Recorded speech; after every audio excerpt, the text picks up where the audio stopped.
In 1963, American Express was hit by a fraud that left the company facing $144 million in claims, more than $1.5 billion in today's money. The entire $144 million fraud started with something as ordinary as vegetable oil. A commodities trader named Anthony Tino DeAngelis had been borrowing money by using huge amounts of vegetable oil as collateral. American Express had a warehouse subsidiary that issued certificates showing that the oil was there. Then inspectors checked the tanks. Some were filled mostly with water, with only a thin layer of oil floating on top. DeAngelis had been making his inventory look much larger than it really was and borrowing money against it. When the fraud was discovered, American Express Warehousing was left liable for about $144 million in loans. That amount was more than 3 times the total capital of the American Express parent company. The company's stock lost more than half of its value during 1963. American Express could have refused to pay the claims and argued that the company had been deceived too. Instead, it agreed to settle the claims. The decision cost American Express a huge amount of money, but it protected the name that the company had spent decades building. A young investor watching the collapse saw the same thing. His name was Warren Buffett, and he began buying American Express shares. 45 years later, American Express faced another crisis. In 2008, Lehman Brothers collapsed, credit markets froze, and American Express was hit by rising losses on its card loans as customers cut spending and struggled to repay their balances. American Express reported $5.8 billion in provisions for losses in 2008, an increase of $1.7 billion from the year before. Income from continuing operations fell from $4.1 billion in 2007 to $2.9 billion in 2008. Its stock lost more than 77% of its value during 2008. To understand how the company became large enough to face problems on this scale, we have to go back to 1850. When American Express was not yet a bank, it was an express company carrying packages, valuables, bank documents, and money across a rapidly expanding United States. The year is 1850. California is filling with people who have come looking for gold. Gold had been discovered at Sutter's Mill in January 1848, and within a year the news had brought thousands of people into the Sierra Nevada. Men left farms, shops, and jobs on the East Coast and traveled thousands of miles west because a few months in a California stream could, at least in theory, change their lives. Some of them found almost nothing. Others found enough gold to make the trip worthwhile. A miner could spend months working in cold mountain streams, washing dirt and gravel through a pan, hoping to see the yellow flakes settle at the bottom. If he was lucky, he might leave with several pounds of gold dust. Then he had to get it home. That was a much bigger problem than it sounds. The mining camps were scattered through rough country. Roads were poor, travel was slow, and the people carrying gold knew that anyone who saw them leave a mining camp could guess what they had with them. Robberies became a constant danger. A miner could spend an entire year working for his gold and lose it during the final part of the journey. Stagecoaches carrying gold were attacked. Men carrying money on horseback were followed. Gold shipments had to be protected because everyone knew what they were carrying. The banking system in the mining areas was still small, and moving gold over long distances could involve large fees and long delays. California was producing enormous amounts of gold, but getting that gold safely into the rest of the country was difficult. A new business was forming around that problem. Henry Wells and William G. Fargo were already working in the express business. They understood that people were willing to pay for something that could save them time and reduce the risk of losing valuable property. Instead of asking miners to travel home with their gold, an express company could take responsibility for moving it. That meant collecting the gold at one location, packing it securely, transporting it along established routes and delivering it to a bank or customer at the other end. The idea sounds simple now. In 1850, it was a major business opportunity. Henry Wells and William G. Fargo began building a system that could move valuable goods through a country where transportation was still being pieced together from stagecoaches, steamboats, canals, and railroads. At the same time, John Butterfield was running another major express operation in the East. Wells, Fargo, and Butterfield were competing for customers and routes, but the competition itself showed how quickly the demand for express services was growing. Businesses needed packages moved. Banks needed checks and banknotes transported. Customers needed valuable goods delivered. And the gold rush had created one of the biggest new sources of demand, the movement of gold. On March 18, 1850, Wells, Fargo, and Butterfield combined their express operations and created American Express. The company began with $150,000 in capital. Its first legal documents made it clear what the company intended to carry. Among the items listed were gold and silver coins, bank bills, and checks. Those were the things people could not afford to lose. But American Express did not exist only for miners. The company also moved ordinary merchandise. Its early shipments included household goods, musical instruments, fresh oysters, and other packages. That mix was important. Gold created some of the most valuable shipments, but the company could make money from every kind of item that needed to travel safely from one city to another. American Express began building routes across the growing United States. One important center was Buffalo, New York, where the Erie Canal, the Great Lakes, and railroad lines connected several major transportation systems. Another was Lower Manhattan, where American Express operated close to the city's banks, merchants, and financial businesses. That location put the company close to people who were constantly sending checks, banknotes, contracts, and other valuable documents. A bank in New York could hand over a package to American Express. A merchant could send goods to another city. A customer could pay to have something delivered, and a package could travel using whichever combination of railroad, canal, riverboat, stagecoach, or wagon was available along the route. The company was building something much larger than a collection of delivery routes. It was building a network that people could use when something valuable had to move. That became more important as the country expanded. New towns appeared. Businesses traded across state lines. People moved farther from where they were born. Money had to travel farther, too. By the 1870s, American Express had thousands of reasons to keep improving that network, and the company began looking for ways to make more money from the customers it already served. In 1878, it created an order and commission department. Instead of simply delivering something after a customer had already bought it, American Express could help arrange the purchase itself. A customer could ask the company to find goods from another city, arrange the transaction, and then transport the goods to their final destination. American Express was now taking part in the deal as well as delivering the result. Then the company moved into something even more important. In 1882, American Express introduced its first financial product, the American Express Money Order. The problem behind it was much older than American Express. People needed to send money to someone who lived somewhere else. Putting cash into an envelope was risky. Sending large amounts of physical money was expensive, and many people did not have access to the kind of banking services that made transfers easy. The money order gave customers another option.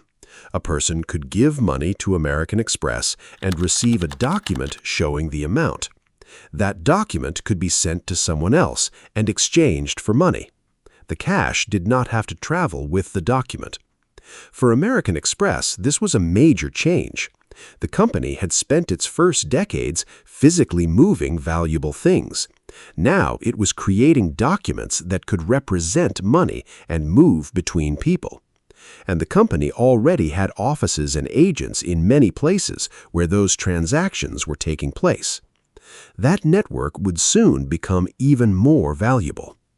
By the late 19th century, wealthy Americans were traveling internationally in growing numbers. They were going to Europe for business, holidays, and longer stays. But once they left the United States, they faced the same basic problem miners had faced years earlier. They needed to move money safely. Carrying cash created obvious risks. A traveler going to London or Paris might have to carry a large amount of currency or gold coins. That made the money heavy, difficult to protect, and attractive to thieves. There was another option, a letter of credit. A bank in America could provide a letter explaining that the traveler had funds available. But the system was slow. A traveler had to take the letter to a foreign bank and convince that bank to honor it. If the bank did not want to accept the letter, the traveler could be forced to wait while messages were sent back and forth between institutions in different countries. James C. Fargo, the president of American Express, experienced the problem himself while traveling in Europe. He was carrying a letter of credit, but getting money when he needed it was inconvenient and time-consuming. When Fargo returned to the United States, he asked an American Express employee named Marcellus Berry to find a better solution. Berry worked on the problem. In 1891, American Express introduced the traveler's check. The system was designed around a simple security measure. The traveler signed the check when buying it and signed it again when using it. The two signatures could then be compared. That meant a traveler did not have to carry the same amount of physical cash, and a lost or stolen check could be replaced under the company's system. The first traveler's check was cashed at the Hotel Hauf in Leipzig, Germany. American Express had started in 1850 carrying gold, checks, and packages across a country still building its transportation system. 41 years later, it had created a financial product that Americans could carry across an ocean. The gold rush had created the original need to move valuable things safely. The express business had given American Express the routes and offices to do it. The money order had brought the company into financial services, and the traveler's check gave American Express a way to become part of the rapidly growing world of international travel. The company was no longer depending on miners in California. Its customers were now bankers, merchants, families, and travelers carrying money across the United States and around the world. And that new business was about to become much bigger. By the beginning of the 20th century, the traveler's check had given American Express a new kind of customer. These were not miners carrying gold out of California. They were tourists, businessmen, and families crossing oceans. Steamships were carrying more passengers between the United States and Europe. Railroads were connecting cities that had once taken days to reach. Hotels were being built for travelers in London, Paris, Rome, and other major cities. American Express was already present in many of those places because of the traveler's check. Then the company began doing something it had never done before. It started helping travelers with the trip itself. In 1915, American Express entered the travel business by creating a travel department. The company could arrange transportation, help with hotels, and provide other services for Americans traveling abroad. The idea worked because the pieces were already there. A traveler could buy American Express traveler's checks before leaving the United States. Once overseas, that traveler could visit an American Express office to cash them. The same traveler could then use American Express's travel services to arrange the rest of the trip. American Express was becoming involved in almost every financial part of an international journey. Then the First World War changed the travel business. When the United States entered the war in 1917, international travel became much harder. Ships were being used for military purposes. Governments introduced restrictions, and millions of people suddenly had reasons to move across borders for military or government work. American Express's international network became useful for Americans who were stranded overseas or needed help getting home. The company had offices in European cities where travelers could walk in and ask for assistance. That was one of the reasons the American Express name became closely connected with travel. A customer who lost a wallet in a foreign country might not know what to do. A customer whose ship was canceled might need a new reservation. A customer who had lost traveler's checks needed help replacing them. American Express was in a position to handle those problems because its offices were already there. Then, after the war, international travel started growing again. The company opened more travel offices and expanded the services it offered. By the 1920s, American Express had become a major part of the growing travel industry. But the company was about to face a crisis that had nothing to do with travel. In 1929, the stock market crashed. Banks began failing. Businesses closed. Millions of Americans lost their jobs. The Great Depression followed. For a company handling money for travelers and businesses, this was a dangerous time. American Express had to deal with customers who were worried about their money and businesses that were struggling to pay their bills. The company had a product that suddenly became extremely important. Traveler's checks were safer than carrying cash. People who still had money wanted to know that they could use it wherever they went. American Express continued cashing traveler's checks through the Depression, and the company later said that the product helped reinforce its reputation for reliability during the crisis. The company also continued handling money orders and other financial services. Then another world war began. In 1939, Germany invaded Poland, and the Second World War started in Europe. Once again, international travel was disrupted. American Express had offices in countries that were suddenly occupied or cut off from the rest of the world. Travelers were stranded, ships were canceled, borders closed. People needed money and documents to get home. American Express employees continued helping customers where they could, even as the war made normal business almost impossible in some countries. The company later described its role during the war as helping travelers stranded overseas and assisting with the movement of money and communications. When the war ended in 1945, international travel started growing again, and American Express was sitting on something extremely valuable. It already had customers. It already had offices around the world. It already had a financial product that travelers knew, and it had spent decades building a reputation around helping people when they were far from home. That reputation became especially important after the war because international tourism was changing. Commercial air travel was beginning to grow. Americans who had never traveled overseas were now taking vacations abroad. Businesses were sending more employees to other countries. Hotels, airlines, restaurants, and travel companies all wanted access to these customers. And merchants could cash American Express travelers' checks after accepting them from customers.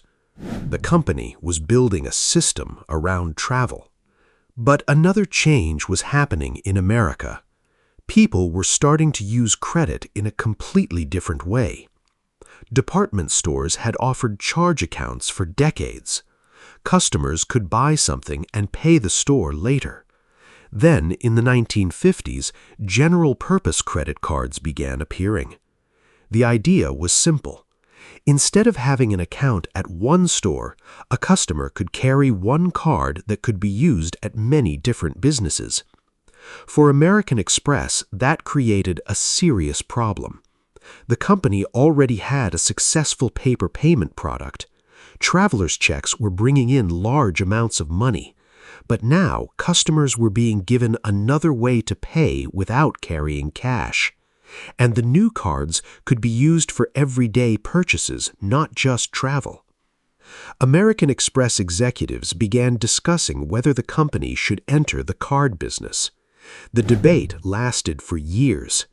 By 1957, the issue had become a major argument inside the company. Some executives believed American Express needed its own card. Others worried that a card could eventually hurt the traveler's check business that had become so important to the company. That concern was not small. American Express later reported that traveler's checks accounted for more than half of the company's annual profit in 1957. The people making the decision had to choose between a product that was already making money and a new product that might eventually replace it. The company finally chose to enter the card business. In October 1958, American Express launched its first charge card in the United States and Canada. The first card was purple. It had no magnetic stripe. There was no smartphone app. Customers simply presented the card at participating businesses, and American Express handled the payment. The company began with about 250,000 cards distributed to customers, and within the first year, the number of cards in circulation had grown to about 1 million. The places accepting the card were important: hotels, restaurants, airlines, car rental companies, businesses used by travelers. American Express already knew these customers because of its travel business. Now it could give them another reason to carry the American Express name after they left home. The card also fit the company's existing image. Traveler's checks had been used when people were far from home and needed a reliable way to pay. The card offered a similar convenience without the paper check. Then American Express made the first major change to the card. In 1966, the company introduced the American Express Gold Card. The original version was called the American Express Bank Credit Card and was aimed at business travelers. It later became the Executive Credit Card and was eventually turned into the Gold Card. The new card looked different from the standard card. It was gold. American Express was beginning to separate its products by customer and by level of service. A card could now tell a merchant something about the person holding it. The company was moving beyond the basic idea of letting someone pay. Then, in 1969, American Express introduced the card design that would become one of the most recognizable corporate symbols in the world, the centurion, better known as the blue box. The company replaced the old Roman warrior image on its cards with the blue and white box that became closely associated with American Express. By this point, the company had changed dramatically from the business founded in 1850. American Express was going to turn it into something people actively wanted to carry, and that would lead the company into its next battle. In late 1963, American Express was dealing with a problem that had nothing to do with travel or credit cards. The problem was salad oil. A commodities trader named Anthony Tino DeAngelis had built a large vegetable oil business in New Jersey. Banks and other companies were lending him money because his warehouses were supposed to be filled with valuable oil. American Express was involved through American Express Warehousing, which issued warehouse receipts for some of the inventory. Then the inspectors arrived. They opened the tanks and began checking the oil. Some of the tanks were not filled with what the paperwork said they contained. DeAngelis had been using water and small amounts of oil to make the tanks look full. He could then use the same supposed inventory to support more loans.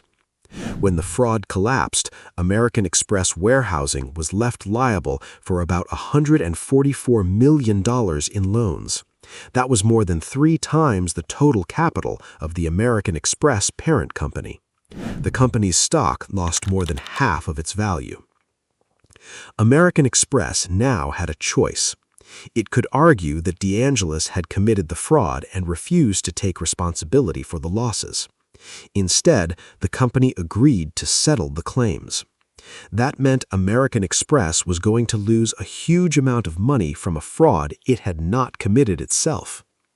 The decision also gave investors a way to judge the company. One of them was a young investor from Omaha, Nebraska. His name was Warren Buffett.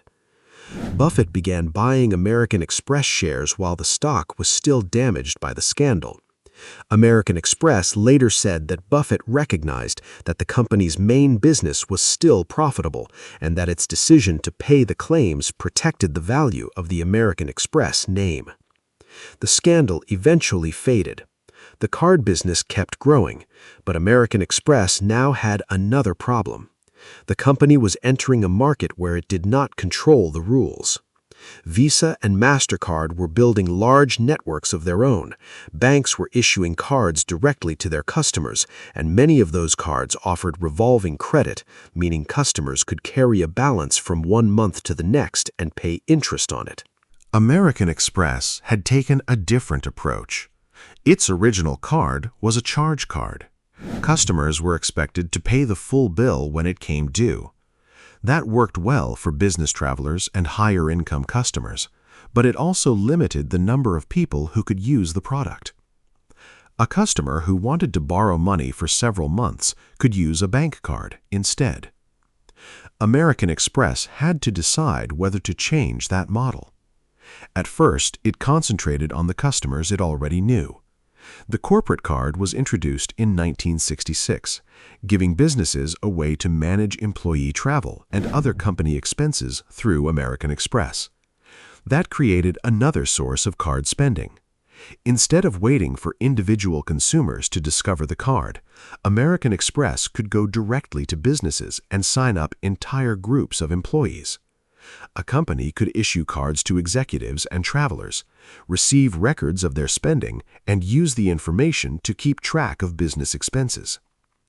American Express continued expanding its card business through the 1970s, but the competition was getting harder. Bank-issued cards were spreading across the United States. The companies behind them could use the banking system to reach customers who already had checking and savings accounts. American Express did not have that same advantage. It had to convince customers to choose its card and convince merchants to accept it. That second part was expensive. A merchant had to see enough value in American Express customers to accept the fees that came with the card. A restaurant had to decide whether the extra customers were worth the cost. A hotel had to decide whether travelers using American Express spent enough money to make acceptance worthwhile. American Express needed more customers. More customers needed more merchants. More merchants made the card more useful. That created a problem that every growing card network faced. The company had to build both sides of the market at the same time. American Express responded by putting more money into the brand. In 1975, the company introduced the blue box logo that became one of the most recognizable symbols associated with American Express. The company was also changing the way customers used the card. A 1969 American Express advertisement described the card as a new kind of money for world travel and entertainment and explained the decision to change the card's color from purple to green. The company wanted the card to look like a compact form of money with a color associated with the US dollar. That change was more than a new color. The original purple card had been closely connected to the traveler's checks business. The green card was designed for a different idea. American Express wanted customers to use it more often. Instead of taking the card out only when traveling, customers were beginning to use it for restaurants, hotels, entertainment, and other everyday purchases. That created a new source of revenue. It also increased the pressure on American Express to keep its customers. The company could no longer depend on people buying traveler's checks before a trip. Now, customers could choose between different cards from different companies every time they made a purchase. American Express therefore needed a reason for customers to stay. It began adding more services around the card: travel assistance, customer service, emergency card replacement, help while overseas. The company already had experience in these areas because of its travel business, but now those services were becoming part of the card itself. The strategy was simple to understand. A customer might be able to get another card from a bank, but American Express wanted that customer to feel that changing cards meant giving up more than a way to pay. Then the company made a much larger move. In 1984, the American Express bought Investors Diversified Services, known as IDS, from Allegheny Corporation for about $727 million. IDS was not a card company. It sold financial products and investment services, including mutual funds, insurance, and financial planning. American Express was now moving deeper into financial services. The same year, the company launched another card. This one was very different from the ordinary American Express card. It was called the Platinum Card. American Express launched it in the United States and Canada in 1984, and it was available by invitation only. It was the first new American Express card product introduced since 1966. The company deliberately chose the name Platinum. At the time, platinum was less familiar to the public than gold, but it was considered highly valuable. The first Platinum card was aimed at a much smaller group of customers. The company did not try to put one in every wallet. Instead, it wanted customers who traveled frequently and spent heavily. The card came with a higher level of service and travel benefits. That was a different way of competing. Visa and MasterCard were trying to put cards into as many wallets as possible. American Express was creating cards that asked certain customers to pay more in exchange for more services. But American Express still had the same problem it had faced in the 1960s. Its customers could not revolve balances. If someone wanted to carry a balance and pay over time, the standard American Express charge card was not designed for that. So in 1987, American Express launched the Optima card, its first revolving credit card. Customers could now carry a balance instead of paying the full amount every month. American Express had changed its rules. For almost 30 years, it had built its card business around customers who paid their bills in full. Now it was willing to lend to those customers and earn interest when they carried balances. It was a major shift. The company was becoming a lender as well as a payment company.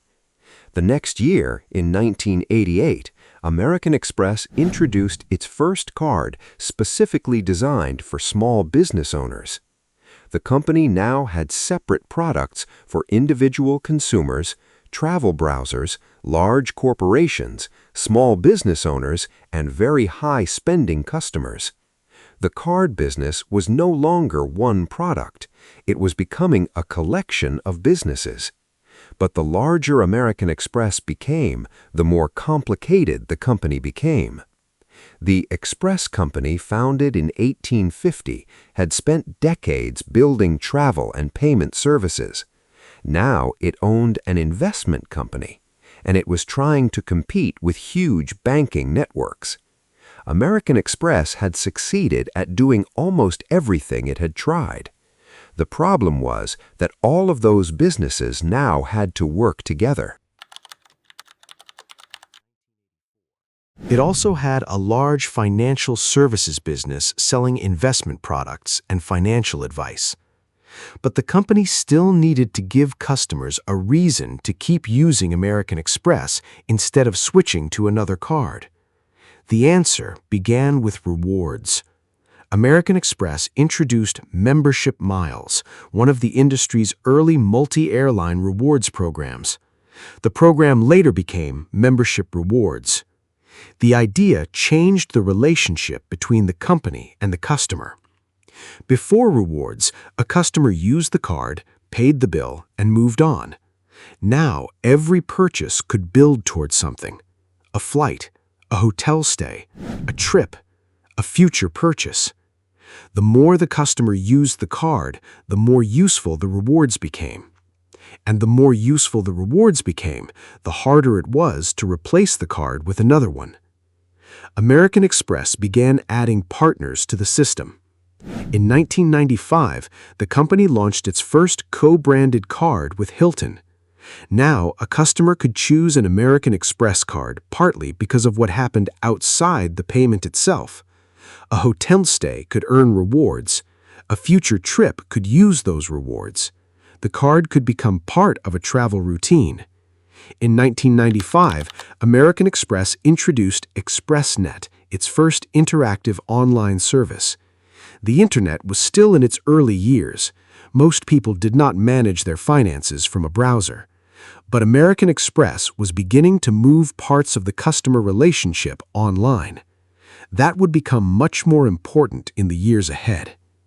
The company was also looking for a way to reach people outside the traditional American Express customer base. In 1996, a Brazilian bank became the first bank in the world to issue an American Express branded credit card. American Express could now grow its card network without having to build every banking relationship itself. Banks in other countries could issue cards using the American Express name and network. The company kept expanding its products, but then it went in the opposite direction. Instead of making the card available to more people, American Express created a product that was available to almost nobody. In the late 1990s, the company introduced the Centurion card in the United States and United Kingdom for a select group of its best customers. The card became known by a different name: the Black Card. American Express did not market it like an ordinary credit card. The customer had to be selected. The product was built around very high spending, travel, and personal service. That made the American Express card lineup very different from most of the market. At one end were products designed for millions of ordinary customers. At the other was a card available only to a small group. In between were corporate, gold, platinum, small business, and other products. Then the financial system began changing again. The company was earning money from every part of the relationship. But the same structure that made the company powerful also meant that a major fall in consumer spending could hit several parts of the company at the same time. That is exactly what happened in 2008. The housing market collapsed. Banks began failing. Credit markets froze. Consumers cut spending. And many customers who had borrowed on their American Express cards stopped paying their balances on time. American Express reported $5.8 billion in provisions for losses in 2008, up $1.7 billion from the previous year. Income from continuing operations fell from $4.1 billion in 2007 to $2.9 billion in 2008. The company that had spent decades building a business around customer spending was suddenly dealing with falling spending and rising losses at the same time. The stock fell more than 77% during 2008. And in November, American Express asked to become a bank holding company. The Federal Reserve approved the request.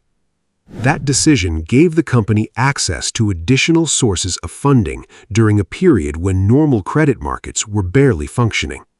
Then the United States government stepped in. Through the Troubled Asset Relief Program, the Treasury invested about $3.39 billion in American Express in early 2009. The company that had started in 1850 moving packages had now become a large enough financial institution to receive emergency government capital during the biggest financial crisis in generations. But the government money was not the end of the story. It was the moment when everything American Express had built since 1850 was put to its biggest test. American Express had spent more than a century operating without being a bank. Now the Federal Reserve was its regulator, and becoming a bank holding company gave it access to government programs designed to support financial institutions during the credit crisis.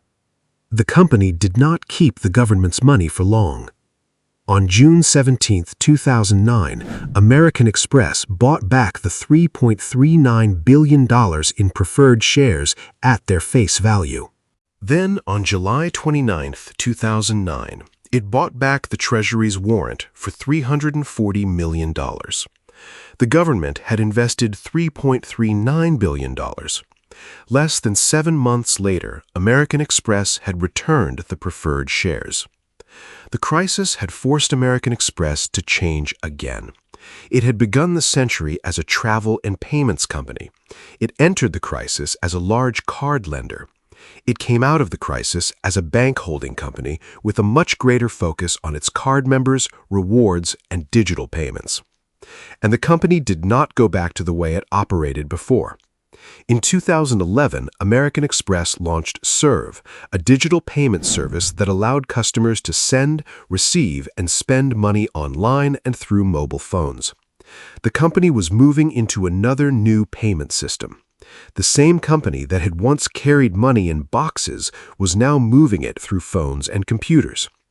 Today, American Express is very different from the company that began with $150,000 in 1850. In 2025, American Express reported $65.9 billion in revenue net of interest expense and spent $18.4 billion on card member rewards. The company now makes most of its money from its card and payments businesses, but the cards themselves are only one part of what customers are paying for. A customer can use an American Express card to pay for a flight, earn membership rewards points from the purchase, use those points toward travel, receive travel benefits, book hotels, and access other services through the same account. The company is still investing heavily in that model. In the first half of 2026, American Express continued increasing spending on card member rewards and services as customer spending grew. The company also continued expanding its partnerships in travel, dining, and payments. In 2025, American Express spent $18.4 billion on card member rewards, $6.1 billion on card member services, and $6.3 billion on marketing. The company that once sent gold across the country now operates a global payments network where the most important transactions happen electronically. The technology has changed completely since 1850. The business has changed with it.